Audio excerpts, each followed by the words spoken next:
Hello, everyone. It's Katrina here, and I've got a very special guest popping on YouTube, I think, for the first time ever, maybe. And what I would like to talk about is the concept of dewdrop gardens. And I'm going to hand over to James Millton to introduce himself and talk about why this topic is fascinating. So, James, thank you for your time. Oh, Katrina, thank you for having me here on this Zoom with you. Yes, I'm more used to be walking outside and working outside and having a pair of secateurs in my hand at this time of the year pruning grapevines than I am sitting in front of a computer on a frosty morning. I have my little bit past of myself is that when I was 7, I wanted to grow things. When I was 14, I wanted to ferment things. And when I was 21, I was learning my skills from the masters in the old world. And so as a result, I've sort of lived in a dream world. I established a winery and vineyards in Gisborne with my wife, and that was farmed biodynamically. It was one of the oldest biodynamic wine estates in the Southern Hemisphere and one of the 10th oldest in the world. And as a result of that, living with bio-life dynamic energy, one becomes quite entranced about the meaning of water and the value of water and the ultimate giver of life being water. And so this is what sort of has brought me into this idea of looking at a dewdrop garden or looking at the benefits of dewdrops, which brings me now that I live now in Marlborough and in another epoch of my life. And so here I am trying to look at some other beneficial things. So when I got chatting with you at the biodynamic conference last year, and you said something about dew and the qualities of dew, and it just sparked something in me, like a little bit of like, what? But then remembering that, like how beautiful it is to walk out in the garden, that first walk outside when it's often cold, or like the shape of frost on the leaves, or like seeing those bubbles of water like on a nasturtium leaf, that I thought maybe there's something in it.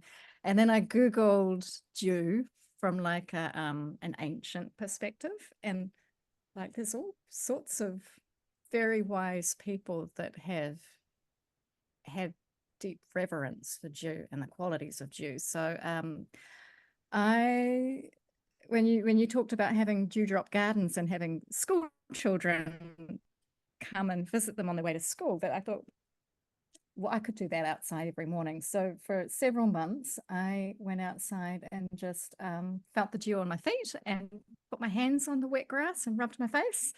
And Really? after a week or so, it was like,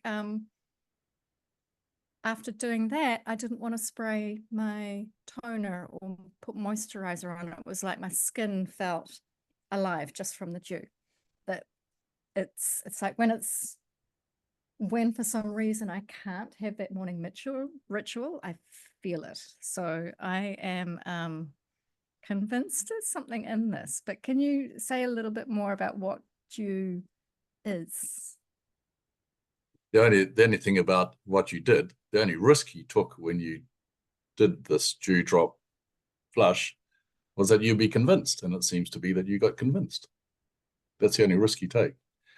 So, yeah, when you start to do a new thing like biodynamic farming, or playing a cello, or cooking your best dish, the only risk you take is that you become convinced, and you'll become better and better and better at it. So going back to the dewdrop, the interesting thing is that in the morning, I suppose you should actually go back to water, the ultimate giver of life, and you stop and think, how many different forms of water are there? Whether it's snowflakes, hail flakes, ice, water, vapor, clouds, all these different aspects of water. So therefore, it was interesting years ago looking at the dewdrop sitting on the top of the blade of grass. So dewdrops like this. And you have to sit there and go, my goodness me, what is that doing sitting on a sharp point of grass? It's theoretically impossible. And then it went on to say that within the life energy, we have gravity and we have levity. And as a simple process to change your thought pattern, when the apple fell off the tree, Newton said that was gravity, and the apple fell to the earth.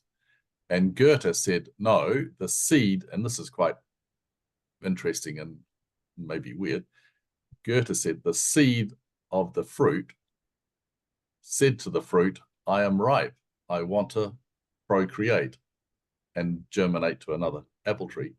So can you let me descend? And the fruit said to the tree, my seed is ripe, can it go? And the tree said to the apple, I give up your levity and let you descend to earth. Now, the funny thing is that with scientific thinking or much practical materialistic thinking, it is very gravitational. If you farm biodynamically, the first question they ask you is, oh, how do you get on with all the pests and diseases? As opposed to saying, how do you practice the harmony and rhythm of nature to make everything stand up? So therefore, the dewdrop is a manifestation of levity coming up like this, sitting on the top of the pointed grass. And when the first sunlight comes over the hill and the first bird goes like this, the dewdrop falls down and gives it its levity up to gravity. It can hold on there a bit longer. It evaporated. What? I thought it evaporated in the light. Does it fall? Well, you sit there and look at it and it sits here like this and then it just falls down. It could evaporate as well to go into that ether up there. Okay. So if it's got levity in it, life-giving energy, then it stands to reason that when you put your hands over the top of it and wipe it like this, it has a positive life-giving effect. And working here in vineyards, as I've done all my life, it's interesting that you're using your hands like this with the secateurs all the time. So just for some minutes at the beginning of the day, rubbing your hands through the dewdrops and going like this, it'll get rid of arthritis. It won't get rid of arthritis. It may relieve arthritis or RSI or whatever it is in your hands. And I made that comment in a conference last year that your pruners should spend 5 minutes of the day going like this, of the morning, going like this on the grass and rubbing their hands to stop the RSI. And you know what? Someone said to another person, I think he's just taking the piss here, which upset me immensely because this was just the complete block off. Don't look at anything else. And that's what's made me quite scared or cautious about this discussion, is that the audience could think completely nutty, or else I would just hope that they'd take a deep breath and come into themselves and think about it and then go and practice it as you have done. Well, when I did the Google research and I saw that people in ancient times thought it held the secret of longevity, I thought, James is feeling his age. I'm still young. But if there is a quality of bringing vitality at a point in life where people are starting to feel the stress or feel tired or run down, then, you know, a lot of my customers are a similar age to me, empty nesters, that if there's a way of getting a morning boost, heck, it's got to be good.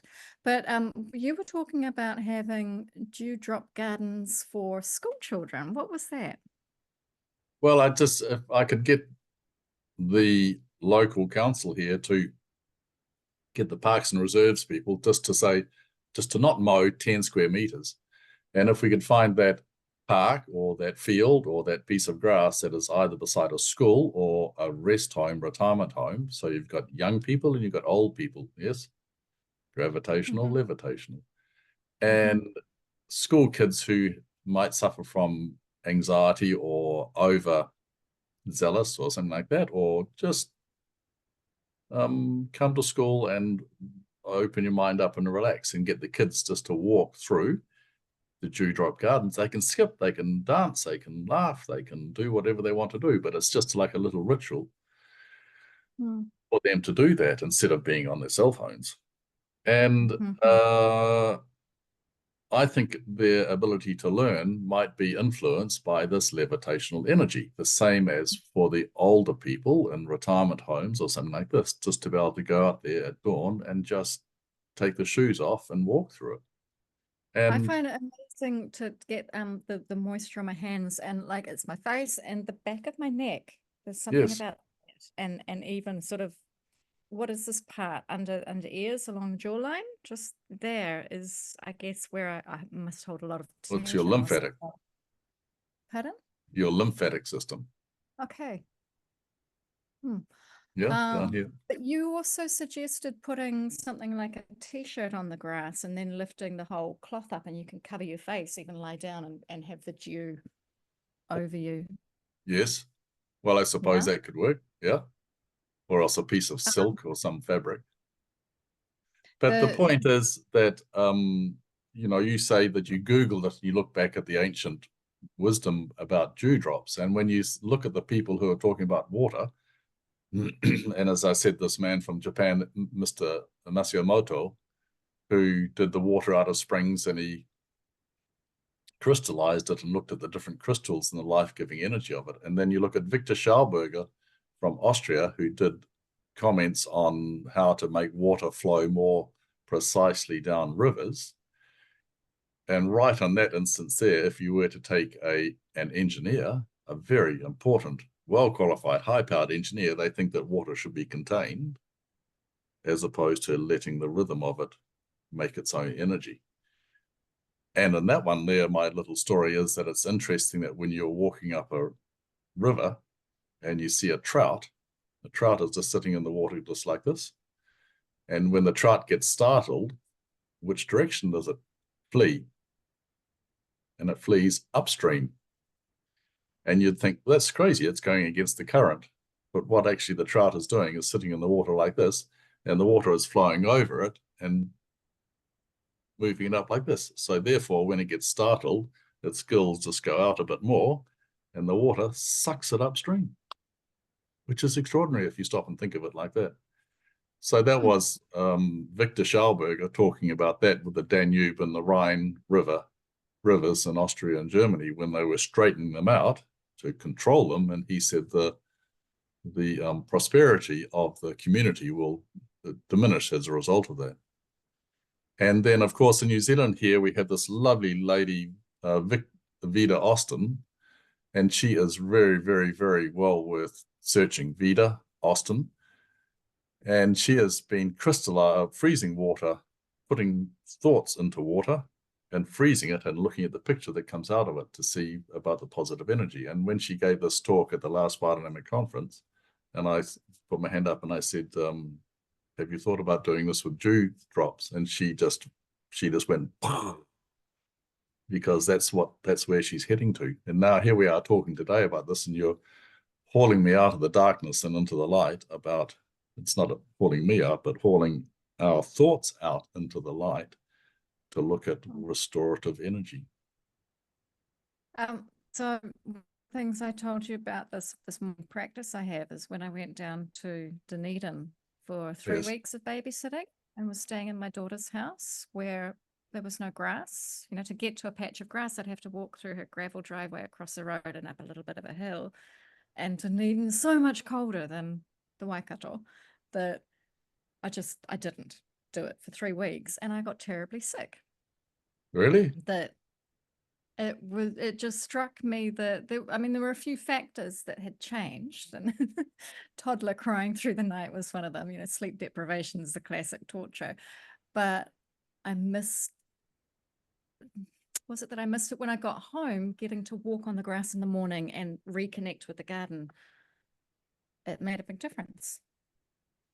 What time of the morning do you do this? Oh, this morning it was 4:30.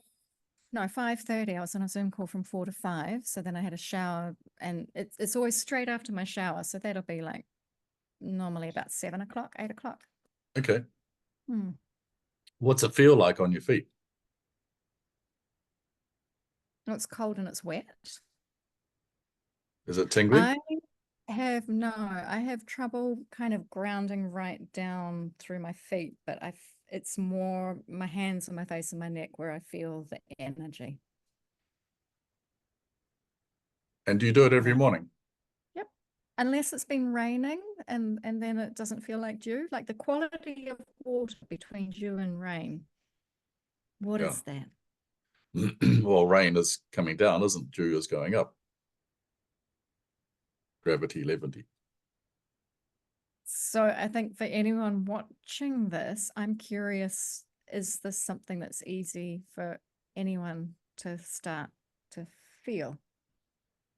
Well, the only thing is that you have to do it, and that's why I ask you what time of the day. And some cynic said to me here in Marlborough, "Oh, we don't have dew down here. It's too dry." And I said, maybe you don't get out of bed early enough. And that's the point, is that the dew is everywhere. Okay. And so to get out there and do it. That's another interesting thing, is that Moto, the Japanese man, said that if you disturb the dew in an orchard for over several days, that the funguses will start to manifest themselves on the plants. So in other words, therefore, then the dew drops might have I don't want to say an antifungal, that's sort of such a materialistic word, it might have a positive effect on the balance of the health and nutrition of the plants and the things that go onto it. So if you were to How take would that thought for a little disturb, bit, hmm, hmm? how would you disturb the dew? By walking on it or mowing it or trampling Oh, it? by mowing it, or yeah, doing that sort of stuff. Okay. And then the other thing came about, that maybe like in a vineyard situation, if we were to take a little bike and a light chain harrow and to go through there, if you want to get nourishment into your vines, the levity of the nourishment of the levity is to go quickly up and down some rows and just knock the dewdrops into the grass, whether that has a positive effect. You don't want to do it for three times. You just want to do it once to get that levity into the microbes in the soil, to sort of stimulate them, give them a kickstart. The same as you're doing on your face and stuff like that. So it's Do kind of you think interesting. there's any merit in trying to collect the dew and bring it inside for houseplants?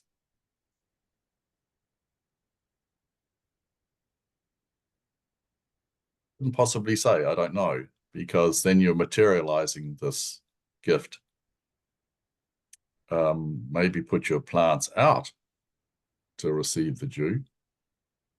But it's interesting, if you're able to collect the dew drops and store it and do something with it, then would you do that? Would you bother to do that? Is it effective, or is it negated because you have seized that energy and gravitationalized it? But no, Questions to be pondered. that's Um, right.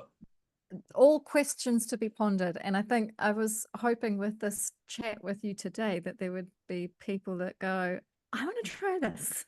Yeah, that's the only thing we want. And if people then try it and like, I want to share my experiences, Yeah, would you consider hosting or joining a group to share? yeah. Oh Yeah, yes, yeah, yeah. yeah. If your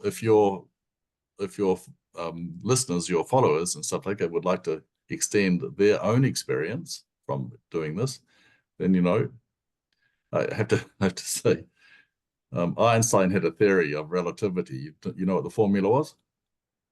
Is E that the equals E equals MC E squared? E equals MC squared. Yeah. Well, Yeah. Goethe had a theory of that same equation, and it was enthusiasm equals a mass of people with resonating consciousness squared. So therefore, if you could host a session with people who want to share their dewdrop experiences, having listened to this, it would be amazing. We would have resonation Good. squared. let's see if there's an appetite for it. But Well, there will be. People just got to pluck up their courage and reveal themselves. yeah, yeah. Is there anything else you wanted to say before we finish? I want to know how I can, well, okay, in our region here, they're going to chlorinate the water. It's not done in this village town at the moment. So they're going to fluoridate it and chlorinate it. And that's good because, you know, it's going to stop people getting the bacteria and stuff that the water can manifest if it's not loved.